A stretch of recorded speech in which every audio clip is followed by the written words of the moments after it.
Assalamualaikum warahmatullahi wabarakatuh. A'udzu billahi minasyaitonir rajim. Bismillahirrahmanirrahim. Alhamdulillahirabbil alamin wassalatu wassalamu ala asyrafil mursalin sayyidina Muhammadin wa ala alihi wa ashabihi ajmain wa ba'du.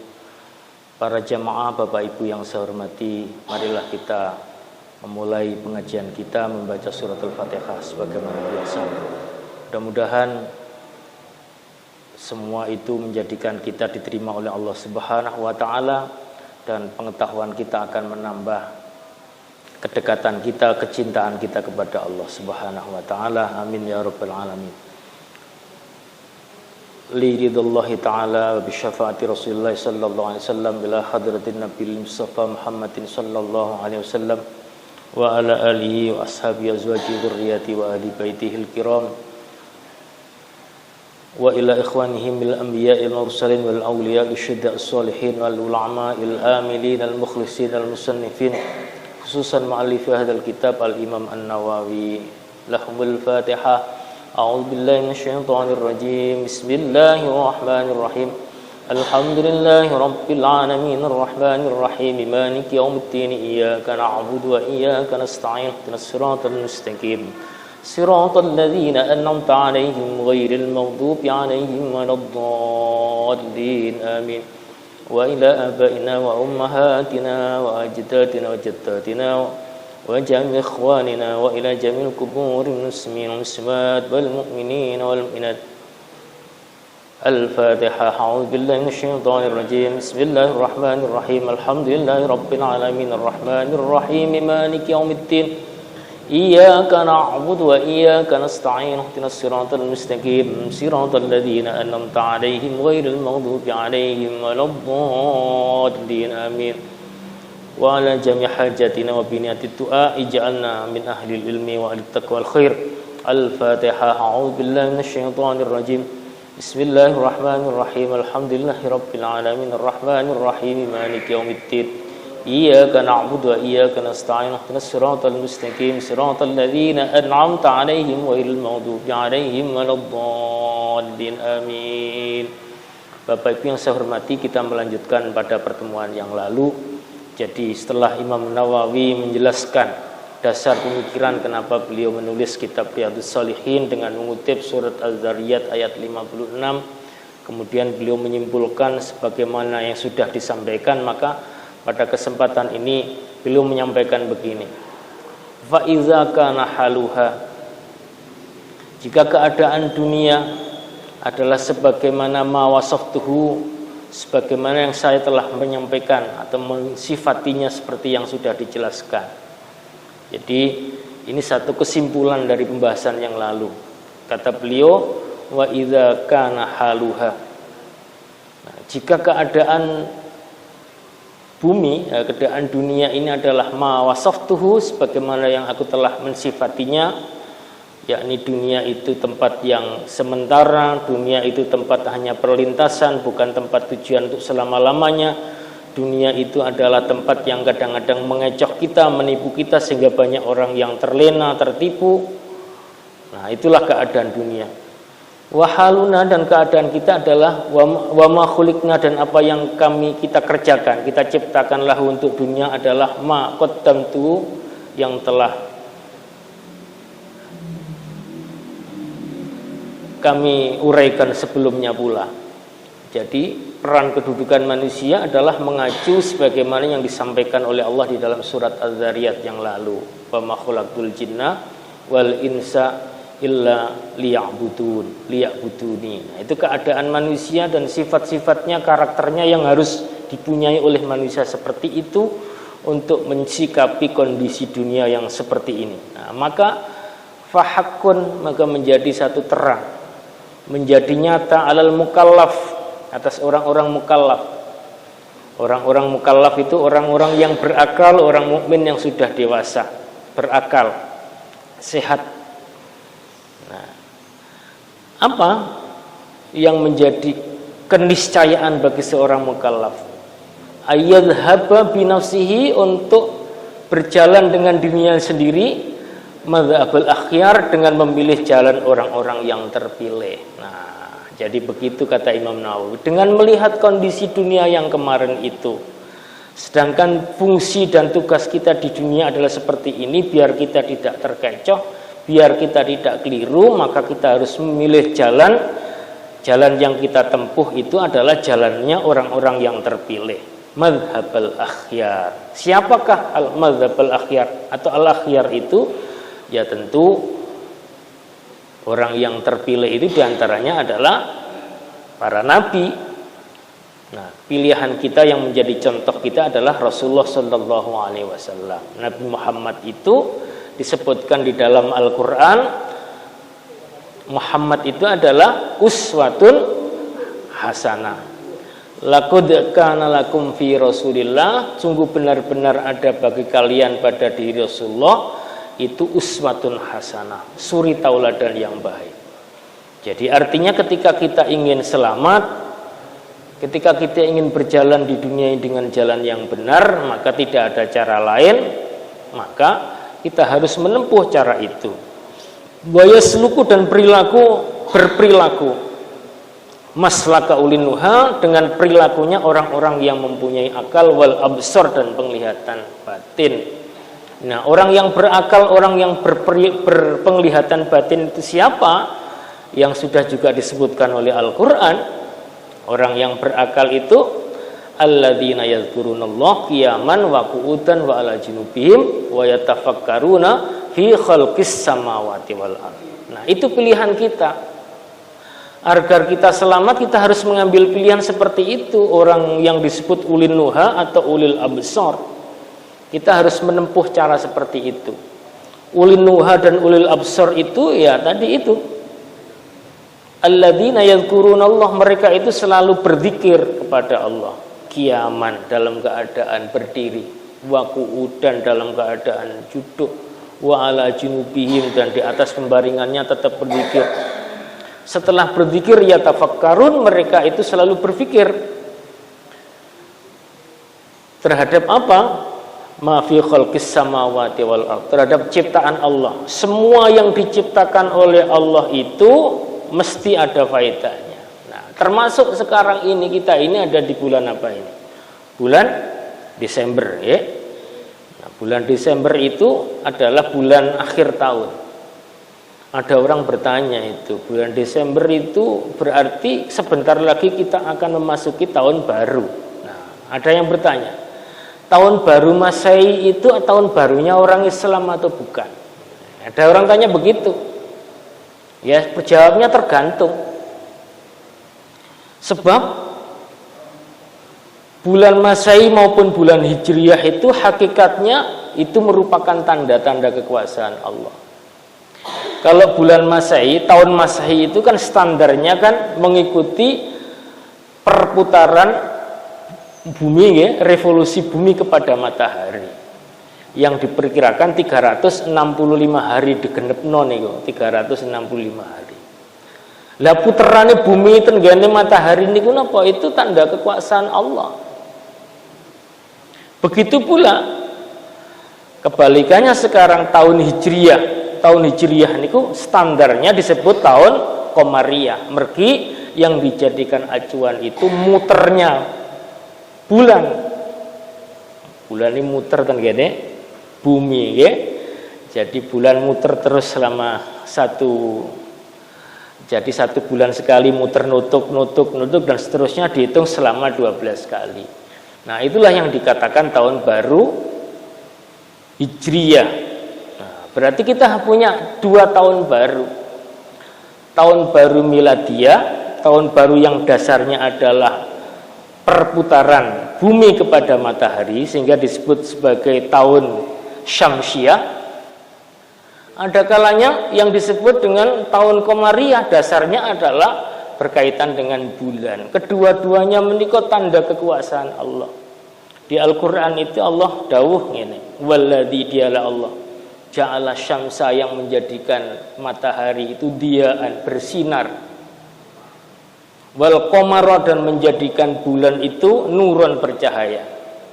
Wa qaddaru, dan Allah telah menetapkan kepada bulan dan matahari ini manazil, Manazil itu berarti tempat orbitnya.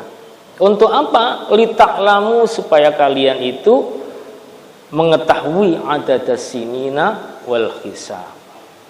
Supaya kita itu mengetahui hitungannya tahun dan hisab. Berarti baik bulan maupun matahari itu kedua-duanya sama fungsinya. Allah menciptakan itu kalau kita kembalikan kepada peran sebagai orang yang punya pemikiran atau ulil nuha ya, ulil absor, itu semuanya itu hakikatnya adalah untuk mengingatkan kula lan panjenengan sedaya. Jadi hakikatnya itu kalau kita gunakan untuk itu semua ya itu menjadi Islami. Tapi kalau tahun baru itu kita gunakan untuk nopo? Rame-rame nyumet mercon nggih. Masih tahun baru hijrah nek isine nyumet mercon bledos-bledosan terus rame-rame reng-rengan, nggih sama saja. Kita nggak akan mendapatkan apa-apa walaupun itu judulnya tahun baru hijrah. Walaupun judulnya tahun baru Masehi, tetapi kalau kita gunakan untuk ikhtisab, ngitung awake dhewe, akan dapat manfaat. Allah menciptakan itu tujuannya biar kita itu memudahkan ngitung, gitu apa mboten? Awake urip nang donya iki wis pirang taune ngitungi lak ngenek ta. Kok gak ono taun ngoten mboten saged ngitung nggih. Jenengan iki yusmane pinten? Takone umurku saiki wis 50. Kok iso ngitung 50 iki mergone enten hitungan taun, nggih napa mboten? Kok misale gak ono ulan Januari, Februari, Maret, April, mboten ngertos. Jane umurku iki pira ora ro hitungane, nggih. Nah, untuk apa Allah menciptakan itu? Supaya kita ini mikir, oh nek ngono awake dhewe nek umur 50 berarti nek donya wis 50 tahun awake dhewe iki. Nek kira-kira dikasih jatah umur mek swidak berarti kari 10 tahun. Tapi nek dikai jatah mung 55 berarti kari 5 tahun. Nah, tinggal 5 tahun ini cukup enggak damel persiapan kita menghadapi kehidupan sing kita akan hidup selama-lamanya. Nah, hubungannya kali itu. Karena itu dengan sisa kula lan panjenengan sedaya usia kita ini tinggal sisa berapa? Nah, cuman Gusti Allah ini ngewu batasan umur mboten mesti nggih. Enten tiyang sing ditakdirno umure dawa, enten sing ditakdirno umure ndek. Nah, awake dhewe mboten semerap. Kok ngerti lu enak jane. Oh, Pak iku dijatah umur 50 enak. Kayak petang kali cocok-cocokan aja. Engko nek mepet-mepet mati tobat kan ngaten. Lah kita ini kan nggak ngerti. Mati itu sesuatu yang rahasia. Karena mati itu sesuatu yang rahasia, awake dhewe harus selalu siap sedia. Nah, cara siap sedia itu seperti yang disampaikan Imam Nawawi ini, wa yasluku maslaka ulin nuha. Berperilaku mengikuti cara perilakunya orang-orang yang punya akal. Orang yang punya akal kalau mikir terus awake dhewe digawekno taunan supaya ngitung. Nek kapan kene wis tuwa. Umure wis swidak berarti wis swidak tahun urip nang donya. Umure wis 40 berarti wis 40 tahun urip nang donya. Isik Joko umure 22 tahun ya berarti sudah 22 tahun urip nang donya niku.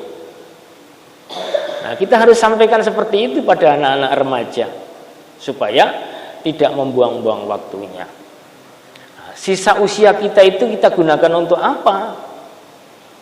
BM biyen durung sempat kita memanfaatkan waktu untuk sesuatu yang penting menyiapkan ke depan. Nah, mumpung ono waktu sing sisa mari kita gunakan itu. Nah, tapi Allah menika seperti yang sudah kita bahas sebelumnya, Allah itu Maha Rahman dan Rahim. Di antara sifat Maha Rahman dan Rahimnya Allah itu suka pada orang yang bertaubat.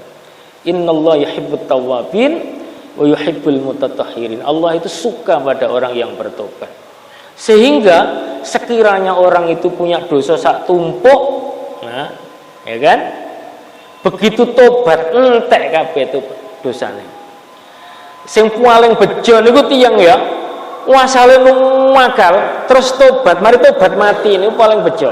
Nah, cuman kene kan gak bisa merencanakan begitu. Soalnya bunuh diri ya ora oleh, nggih. Mari numakal langsung tobat. Jret, mari tobat kok dilalah malaikat teko. Lho ngono. Nah, ini yang paling selamat itu. sak untung-untungnya dia. Nah, terus Kanjeng Nabi itu siapa yang bertaubat itu seperti orang yang tidak punya dosa. Man la dzambalahu, ya kan? Siapa yang bertobat itu seperti kaman la dzambalahu, seperti orang yang tidak punya dosa baginya. Nah, Allah itu punya sifat Rahman sing seperti itu. Jadi gampang melupakan kesalahan manusia itu. Beda dengan manusia. Karena itu tobat itu di bab nanti ada bab sendiri yang akan bahas tentang apa yang harus kita lakukan dengan taubat. Saya lanjutkan wa ta'ahaba, dan bersiap siaga lima asyartu ilai, yang telah aku memberikan isyarat, memberikan tanda, memberikan. Jadi kita ini harus bersiap siaga menghadapi seperti apa yang sudah dijelaskan, digambarkan sebelumnya. Siap siaga menghadapi kehidupan yang kekal itu. Wa yahtama, dan memberikan perhatian bima nabbahtuhu alaihi, yang aku telah mengingatkan atas hal ini. Jadi kita harus berikan perhatian sebagaimana sudah disampaikan oleh Imam Nawawi di dalam pengantar yang lalu. Apa perhatiannya kita itu? Ya, sikap hidup yang pertama adalah sikap hidup yang senantiasa beribadah, yang kedua adalah zuhud, tarku ma la yanfa' fil akhirah. Nah, kemudian dilanjutkan wa asbabu tariqin, sebenar-benar jalan lahu bagi orang mukallaf yang menempuh kehidupan dunia ini, wa arsyadu, dan lebih menunjukkannya pada jalan yang harus ditempuh oleh orang mukallaf itu adalah ma yasluku minal masalik. Jadi di antara apa yang perlu ditempuh dari di antara jalan itu apa? At-ta'addubu bima sahha, yaitu beradab, melaksanakan tata cara dengan apa yang sahha an nabiyina Muhammadin sallallahu alaihi wasallam, yang disampaikan secara sahih dari Nabi Muhammad sallallahu alaihi wasallam. Nah, jadi wa arsyadu mayasluku, ya, sebenar-benar jalan minal masalik, di antara beberapa jalan itu apa? At-ta'addubu, nah, beradab, melakukan tingkah laku, melakukan tindak tanduk mengikuti apa? Masahha an-nabiyina Muhammadin sallallahu alaihi wasallam, mengikuti tata cara yang sudah disampaikan dan dari Nabi secara sahih, artinya merujuk kepada hadis-hadis sahih yang sampai kepada kita tentang akhwal yang dilakukan oleh Rasulullah sallallahu alaihi wasallam. Nabi Muhammad itu disebut sayyidil awwalin, penghulu orang-orang yang awal, wal akhirin, dan orang-orang yang akhir. Nah, pembesar orang-orang yang terdahulu dan pembesar orang-orang yang di belakang. Wa akramis sabiqin, dan semulia-mulia orang-orang yang ada terdahulu, wal lahiqin, dan orang-orang yang mengikuti berikutnya. Nah, jadi Nabi Muhammad itu dapat gelar sebagai sayyidil awwalin wal akhirin wa akramis sabiqina wal lahiqin. Nah, apa yang harus kita lakukan? At-ta'attub bima sahha an-nabiyina Muhammadin. Jadi berperilaku. Ta'attub itu beradab, ya. Adab itu apa? Istimalu ma yuhmadu qaulan wa fi'lan. Melakukan apa-apa yang dipuji, baik itu ucapan maupun perbuatan. Jadi kita harus menghiasi diri dengan sesuatu yang terpuji, bertindak tanduk dengan sesuatu yang terpuji, bertutur kata dengan sesuatu yang terpuji, ngomong seomong kita jaga. Kita harus hati-hati. Bertindak tanduk kita juga harus jaga, kita harus hati-hati, jangan sampai yang kita lakukan ini justru menyebabkan menurunnya martabat kita. Sudah dicontohkan di dalam hadis sahih, ada banyak sekali apa yang perlu kita contoh, yang nanti akan disebutkan diantaranya oleh Imam An-Nawawi di dalam kitab ini gitu. Jadi kitab ini intinya berisi tentang hal-hal yang berkaitan dengan adab ini. Kemudian Nabi Muhammad itu disebutkan sebagai sayyidul awwalina wal akhirin. Nah, karena di dalam hadis Nabi menyampaikan ana sayyidun nas yaumal qiyamah. Aku itu pemimpin manusia. Ana utawi ingsun iku sayyidun nasi, pemimpin menungso yaumal qiyamah, ing dalem dina kiamat. Jadi Nabi Muhammad itu nanti kalau di hari kiamat itu orang diseru oleh Kanjeng Nabi, dicarilah umatnya itu. Nah, orang yang akan memberikan syafaat itu adalah Rasulullah sallallahu alaihi wasallam. Dicarilah umat ini di sana nanti. Maka kita perlu selalu bersolawat biar nek diceluk itu kena dhisik gitu ya.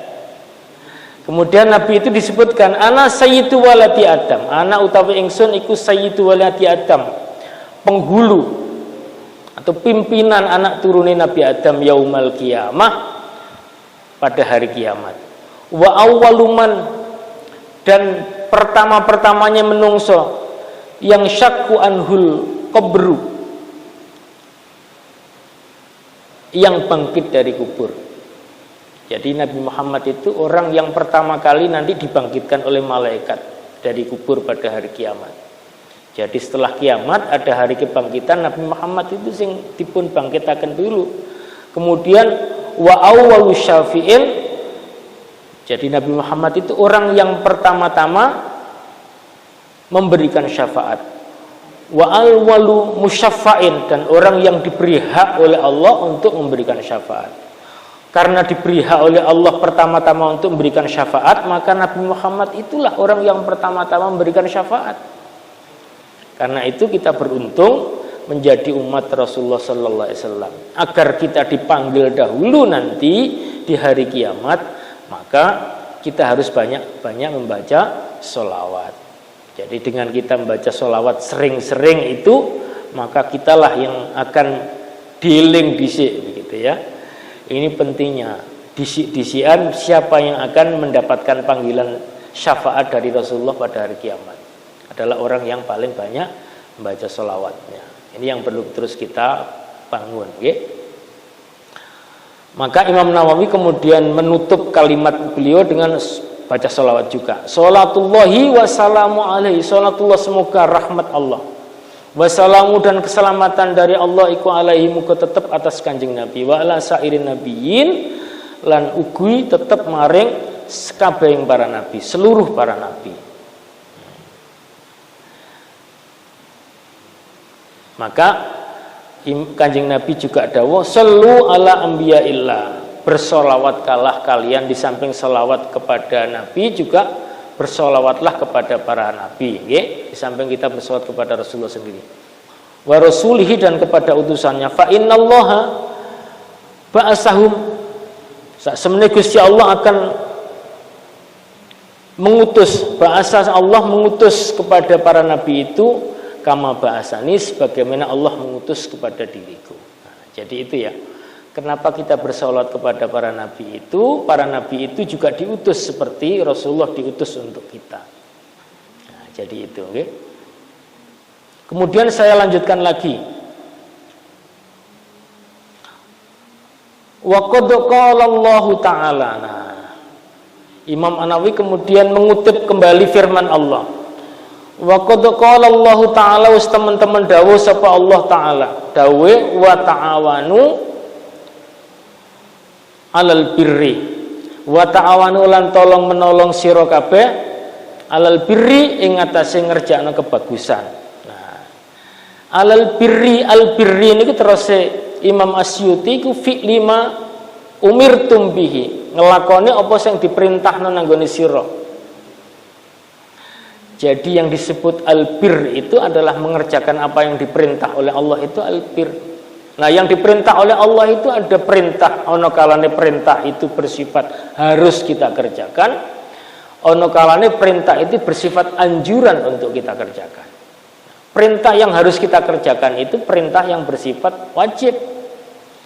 Ketika kita mengerjakan perintah wajib itu hakikatnya kita mengerjakan al-bir. Nah, kalau kita saling membantu dalam hal urusan yang wajib, berarti kita tolong menolong dalam al-bir. Di dalam Al-Quran diperintahkan ta'awanu alal bir, tolong menolonglah kalian di dalam hal bir, nah, berbuat kebajikan. Yang kedua, ada perintah yang sifatnya itu anjuran. Nah, Perintah yang sifatnya anjuran itu bedanya dengan perintah yang sifatnya kewajiban itu apa? Kalau perintah yang sifatnya kewajiban itu kalau kita tinggalkan berdosa, okay? Seperti kita melaksanakan sholat rawatib, wajib itu sholat 5 waktu, itu adalah perintah yang bersifat wajib kalau kita tinggalkan berdosa. Tetapi ada perintah yang sifatnya anjuran kalau kita tinggalkan itu tidak berdosa. Tetapi kalau kita kerjakan tentu akan mendapatkan pahala. Perintah yang seperti itu disebut mandub, yang kita sering mengatakan sunnah karena mengikuti sunnah Rasul. Ya, banyak hal yang bisa kita kerjakan. Kita berdoa sebelum makan, kita membaca apa-apa, berzikir dan sebagainya, itu adalah perintah yang bersifat anjuran. Membaca Al-Quran termasuk perintah yang bersifat anjuran, ya kan? Nah, kemudian Allah melanjutkan wa ta'awanu 'alal birri wat taqwa. Kita juga harus tolong menolong dalam persoalan untuk takwa. Apa itu bitarkima nuhitum anhu, dengan meninggalkan apa yang dilarang kepada kalian untuk mengerjakannya. Nah, jadi tolong menolong itu yang dianjurkan itu pada 2 hal. Yang pertama pada urusan kita mengerjakan perintah, yang kedua pada urusan kita menghindari larangan. Nah, bentuk tolong menolongnya itu bagaimana? Tolong menolong ya saling membantu, termasuk mengingatkan, itu bagian dari tolong menolong. Jadi Imam An-Nawawi itu menandasi kenapa beliau menulis kitab ini adalah bagian dari beliau menolong kita, mengingatkan kan. Beliau tulis seperti ini. Itu adalah bagian dari dasar kenapa beliau membuat kitab, adalah dalam rangka kaitannya dengan mempraktekkan ta'awanu al-birri wat taqwa ini. Nah, jadi seperti itu. Nah, kebalikan dari ta'awanu alal birri wat taqwa, sebaliknya kita dilarang wala ta'awanu. Maksudnya wala ta'awanu itu wala tata'awanu, okay? Di Al-Qur'an disebutkan wala ta'awanu itu hakikatnya itu membuang tak satu. Wala tata'awanu, dan janganlah saling kalian tolong menolong alas ismi ing atase dosa. Apa tolong menolong berkaitan dengan dosa itu? Kata Imam Asyuti yang menafsirkan ayat ini, al-ma'asi, yakni berbuat maksiat. Kemudian wal udwan, jadi permusuhan yang dimaksud al-udwan di sini kata Imam Asyuti adalah at-ta'addi fi hududillah, melampaui batasan-batasan yang ditetapkan oleh Allah. Jadi kita tidak boleh kemudian tolong menolong dalam hal bermaksiat dan permusuhan atau melampaui batasan Allah. Menolong yang seperti itu, menolong yang tidak diperkenankan. Jadi tolong menolong itu boleh, tetapi pada 2 hal, pada al-birri wat taqwa dan takwa. Tolong menolong tidak boleh pada al-ismi wal udwan, pada perbuatan dosa. Enek wong lakoni dosa kok ditulung, mboten angsal, nggih? Ditulung, sing ditolong niku dosane maksudnya. Bukan nenek wong. Tapi kalau orang menolong orang yang berbuat dosa dengan cara mengingatkan, itu beda. Nek iso nggih.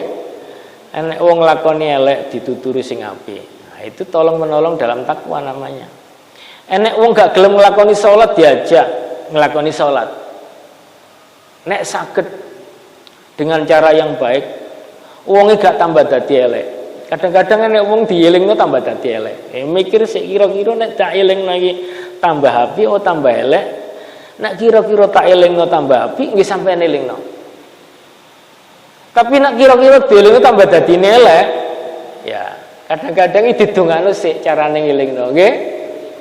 Jadi kok duwe kanca, duwe tangga, dipikir-pikir nek kira-kira kena diomongi sing apik.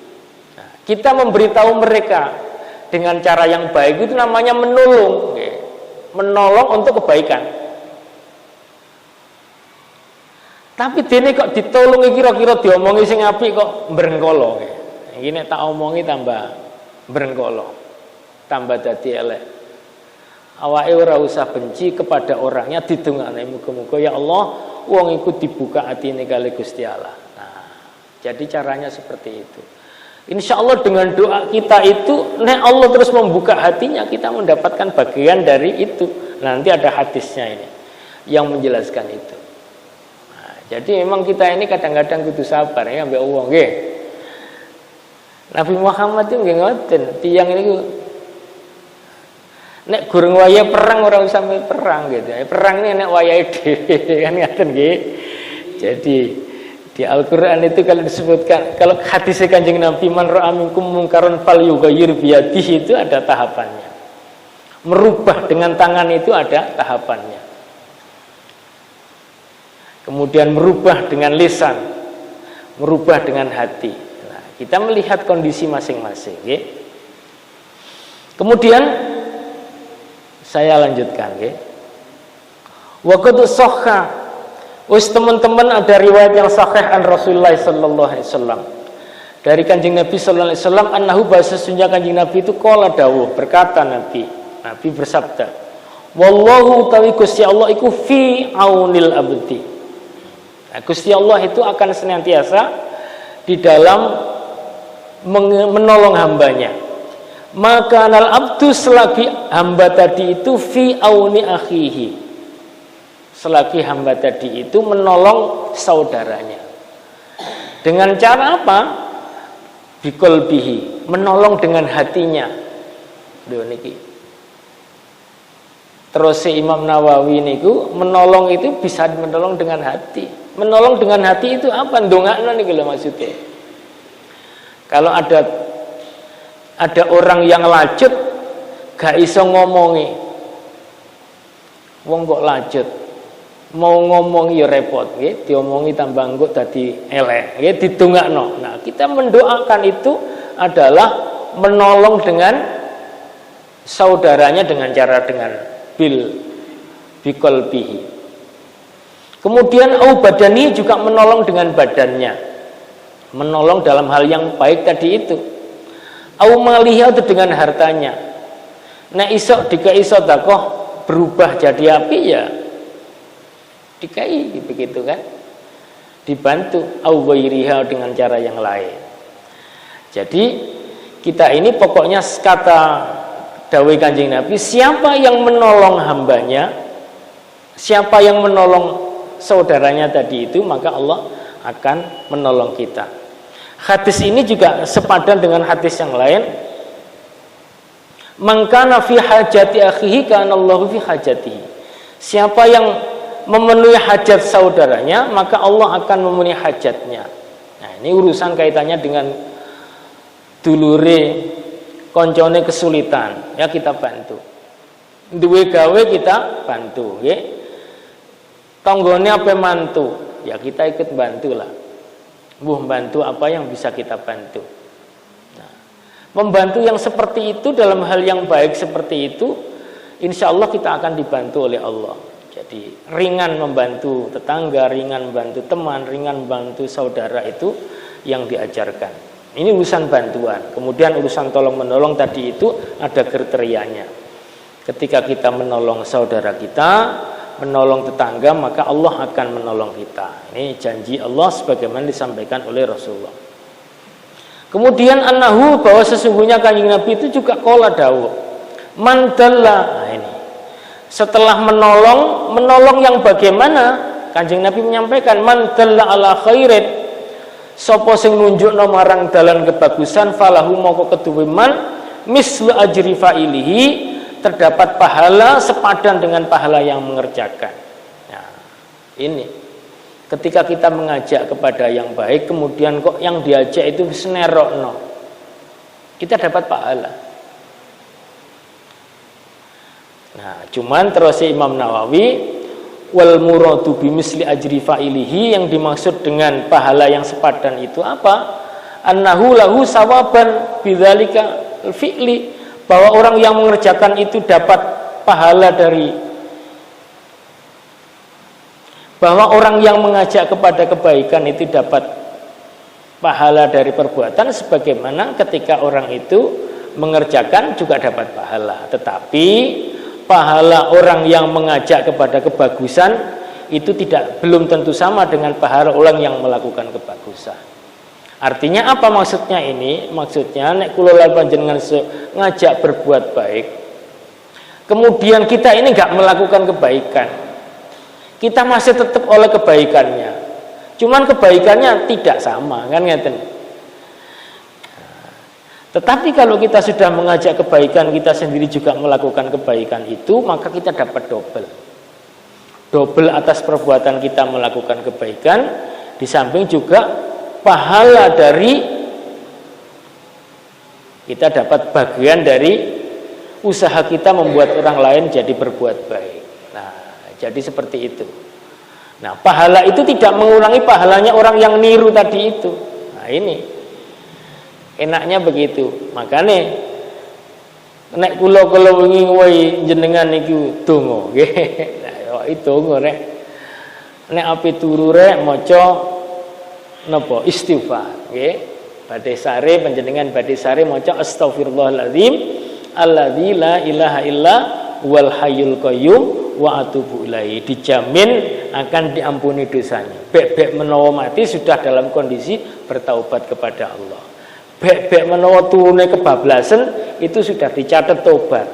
Makanya nek badhe sare seperti diajarkan Kanjeng Nabi seperti itu. Nah nek sampean pun nglampahi ngoten, kula nggih melok nglampahi nggih. Kula oleh bagian iki. Nah, oleh bagian dari memberitahu seperti itu. Tapi nek jenengan mboten nglampahi, nah kula oleh pahala kok nggonku dhewe kan ngaten ya. Karena itu kita mengajak itu sebanyak-banyaknya, memberitahu orang itu. Nah, ini jadi sebenarnya Islam itu anak multi level marketing gitu. Ngene mboten. Ini kan kayak multi level marketing. Jadi downline itu ya, upline ini selalu oleh ganjaran luwih akeh dari downline. Jadi sing oleh dhisik, sing ngomongi dhisik selalu dapat lebih banyak. Nah, jadi itu. Jadi man dalla ala khairin falahu mislu ajri fa'ilihi. Siapa yang menunjukkan kepada bagusan, maka bagi dia akan mendapatkan pahala sepadan dengan pahala orang yang mengerjakannya. Kemudian Kanjeng Nabi juga melanjutkan. Nih pilihan-pilihan hadis yang disampaikan oleh Imam Nawawi adalah semakna dengan tadi. Man da'a ila huda, siapa yang menyerukan, mengajak kepada petunjuk, kepada hidayah. Karena maka ada baginya, karena lahu maka ada baginya minal ajri dari pahala itu mislu ujuriman, sepadan dengan pahala orang tabi'ahu yang mengikutinya. Siapa yang mengajak orang lain untuk kepada hidayah nih sekarang, maka dia akan mendapatkan pahala sepadan dengan pahala orang yang kemudian mengikuti petunjuk tadi itu. Nah, ada kalimat di sini la yang kusu tidak mengurangi zalika mengkono min ujurihim syai'an dari pahala mereka sedikit pun. Nah, jadi begini ini maksudnya. Kita ngajak orang lain berbuat baik.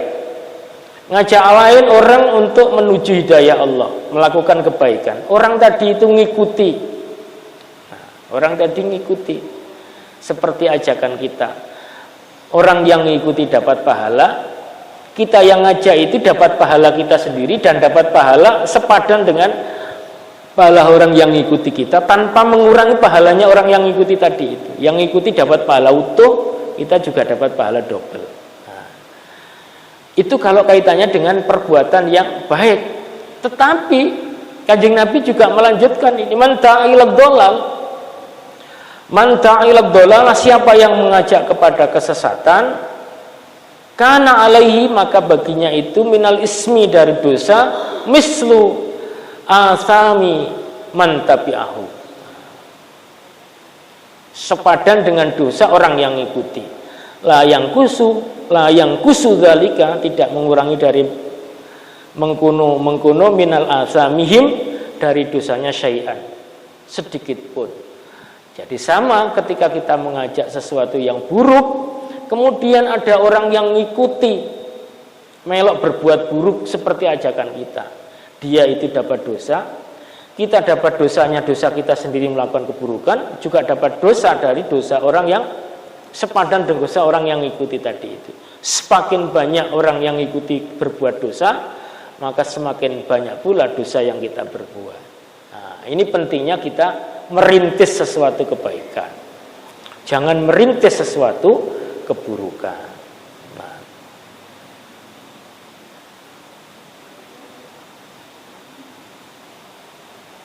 Saking senenge Gusti Allah agar kita ini terus mengajak orang lain untuk berbuat baik, supaya orang lain mendapatkan petunjuk Allah. Kanjeng Nabi niku dawuh ten gene Sayyidina Ali. Wa annahu qala li aliyin, wa annahu basna Kanjeng Nabi itu qala li aliyin, dawuh datang Sayyidina Ali radhiyallahu anhu. Fa wallahi, demi Allah, li ayyahdillahu bika rajulan wahidan. Seandainya Allah itu memberikan hidayah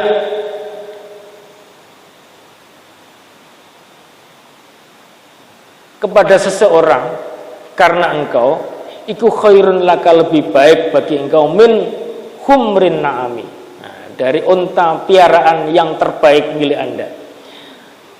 Jadi Kanjeng Nabi membuat perumpamaan. Zaman dahulu itu orang itu punya kebanggaan kalau punya piaraan unta, okay? Jadi itu digambarkan.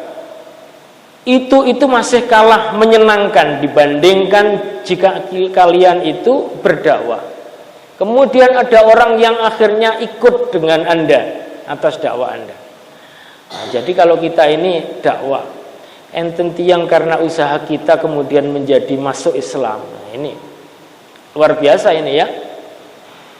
Nah, ini nek jenengan saged ngislamno tiyang itu satu saja itu sudah luar biasa ini. Nah, ini dakwah kita mengajak orang lain untuk mendapatkan hidayah Allah. Ini mudah-mudahan kita bisa begitu. Ini gak gampang kita ini ya kan. Nek ngomong nang gone padha apike menawa biasa. Niki sing dijak ngomong masjidan ya. Masih gak diomongi wis tetep jamaah kan gitu. Nah, nek kalau kita ngomongin nang gone wong sing elek terus kemudian orang itu jadi tobat. Asale gak Islam jadi Islam, itu luar biasa. Nah, ini dawuh Kanjeng Nabi ten gene Sayyidina Ali, yang kebetulan Sayyidina Ali dapat tugas untuk berdakwah. Nah, dikasih motivasi kados mekaten kalih imam kalian apa Kanjeng Nabi. Nggih. Jadi mekaten Bapak Ibu, ini sudah waktunya masuk Isya dan ini sudah pada ujung dari pengantar yang disampaikan oleh Imam Nawawi. Nanti kita akan masuk di bab pertama pada pertemuan yang akan datang, yaitu bab niat. Oke, mudah-mudahan ini akan motivasi kita untuk terus bagaimana berusaha menjadi baik, tidak hanya untuk diri sendiri, tetapi juga menjadi baik untuk orang lain juga. Oke, kita berusaha ngiling wong, jangan, kalau bisa mengingatkan ya mengingatkan kepada keluarga kita, kepada anak-anak kita. Jadi kalau kita ini punya anak, nek kliru nggih pun dibaraken. Nek iso dituturi sing apik. Dene gak iso ya ditungakno. Kok anake kok mursal nemen dilingno angel nggih ditungakaken. Pun sampai dibaraken. Nggih pun sampai duwe anak itu terus, apalagi kemudian anak kita terus dibarno nggih. Bapak ibuke ten ngene masjid, anake trek-trekan wis gak sembahyang kan ngaten nggih.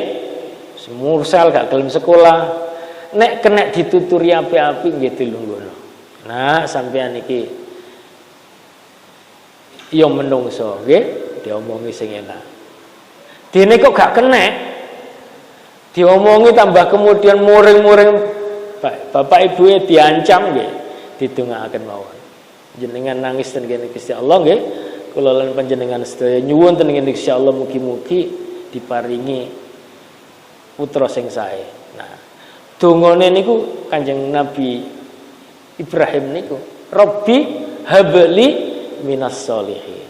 Nah, dongane mboten dawa nggih, Rabbi habli minas sholihin. Wahai Tuhan kami, panjenengan paringi kula ini anak yang soleh. Dongane gak dawa. Nabi Ibrahim mawon donga ngoten kok. Nabi Ibrahim lak nabi ya. Lho Nabi Ibrahim nabi nggih donga rek. Pemane awake dhewe nggih. Rabbi habli minas sholihin. Mudah-mudahan dengan doa seperti itu anake sing mursal dirubah kali Allah dadi anak soleh. Allah gampang ae mulak malik ati. Ini Allah berkehendak dan menerima doa kita. Jadi begitu Bapak Ibu yang saya hormati, mohon maaf apabila ada yang tidak berkenan, monggo kita donga. Donga pendek mawon. A'udzubillahi minasyaitonirrajim. Bismillahirrahmanirrahim. Allahumma shalli ala sayyidina Alhamdulillahirabbil alamin. Allahumma fa'na bima 'allamtana wa 'allimna ma yanfa'una wa zidna ilmal hamdana kull hal. Allahumma inna na'udzubika min ilmin la yanfa' wa qalbin la yakhsha wa 'amalin la yarfa' wa da'watin la sujabu laha. Rabbana atina fid dunya hasanah fil akhirati hasanah wa qina adzabannar. Subhana rabbika rabbil izzati amma yasifun wa salamun alhamdulillahi rabbil alamin. Assalamualaikum warahmatullahi wabarakatuh.